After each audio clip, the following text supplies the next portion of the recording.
কলকাতার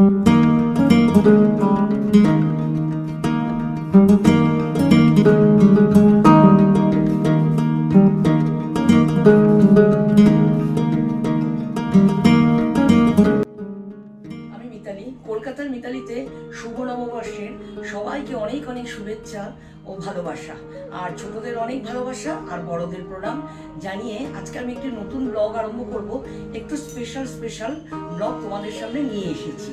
আর এই 1431 তোমাদের খুব ভালো কাটুক, সবার জীবনে খুব ভালো কাটুক, আমি এই প্রার্থনা করি। চলো আগে ঠাকুরকে দিয়ে নিই, দিয়ে দেখো আমি পুজো দিচ্ছি।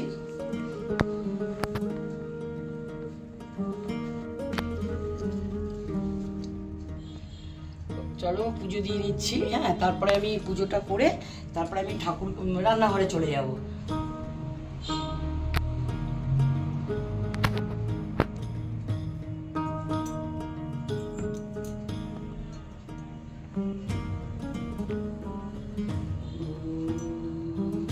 সকাল থেকে তো খুবই ব্যস্ত, নতুন বছর বলে কথা, সব ঘরটার গুছিয়ে নতুন চাদর পাতা, নতুন পর্দা সব করে আমি রান্নাঘরে ঢুকে আমার অর্ধেক রান্না শেষ হয়ে গেছে।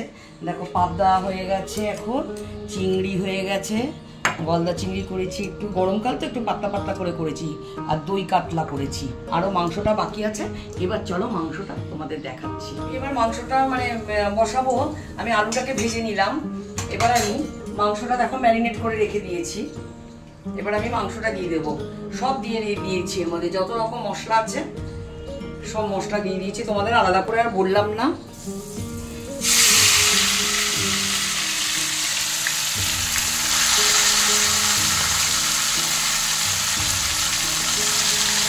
এখন মাংসটা খুব নরম হয়ে গেছে।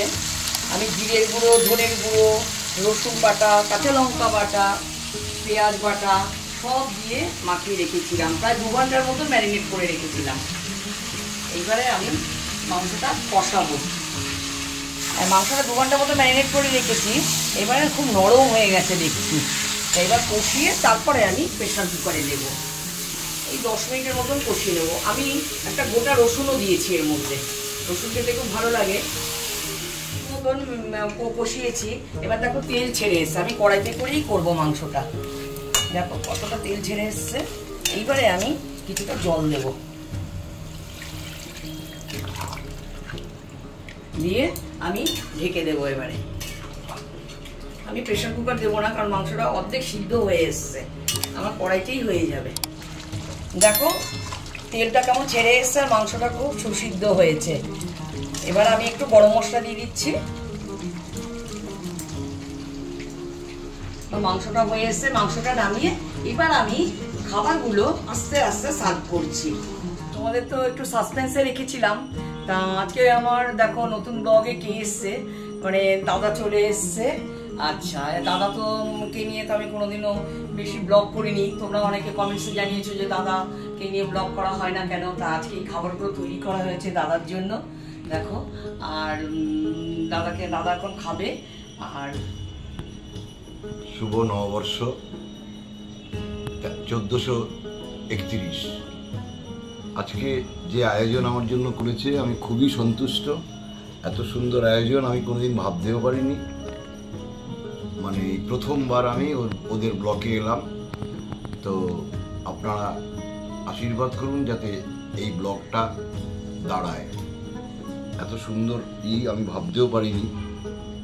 দাদাকে এখন একটু করে দিচ্ছি। আর দাদা না খেতে ভীষণ ভালোবাসে, দাদাও ভালোবাসে, ছেলেও ভালোবাসে। ছেলে তো নেই, ছেলে তো বাইরে আছে, আর দাদাও চলে যাবে। এবার আমি যদি ধরো কোথাও বেরোই, দাদার মন খারাপ হয়ে যায়, আজকে ভালো রান্না হবে না। সেই জন্য আমি বলছি আজকে দেখো বাড়িতে আছি, তোমরা ভালো করে খাও। এবার নিয়ে নাও, তুমি কি কি খাবে। দাদা সবকিছুই প্রিয়, প্রচুর আয়োজন। এবার কি বলতো, দাদা সবই প্রিয়, এখানকার যে আইটেমগুলো করেছি দাদার সবই প্রিয়।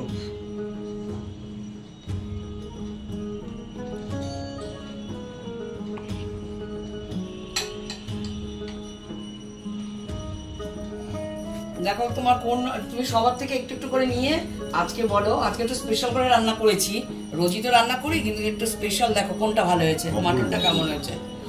শোনো, ক্যামেরার সামনে বলে না দাদা বলছে অপূর্ব অপূর্ব, কোনো দিনও এখনো পর্যন্ত বলেনি যে ভালো রান্না করি আমি। মানে রান্না না করলে মুখ তখন এইরকম হয়ে যায়, মানে যতই বাড়িতে রান্নার কেউ থাকুক না কেন আমাকে রান্না করতেই হবে, এক পদ তো আমাকে করতেই হবে, মানে মাটন বলো চিকেন বলো সেটা আমাকেই করতে হবে। এরকম এখন রাগের মাথায় বলছে অপূর্ব অপূর্ব, আমি কিন্তু কোনোদিনও শুনিনি, আমি ভিডিও দৌলতে শুনলাম দাদার মুখ থেকে। ভাই সত্যি কথা, আমি খুব এই শুনেছি, এইটুকু শুনেই আমি খুব আনন্দ পাচ্ছি। খাবে, পেট ভরে খাবে। আর আমি বলছি যে 1431 সবার ভালো কাটুক, সবাই সুস্থ থেকো, সাবধানে থেকো। আর এই বলে আমি আজকে ব্লগটা এখানেই শেষ করছি। নমস্কার।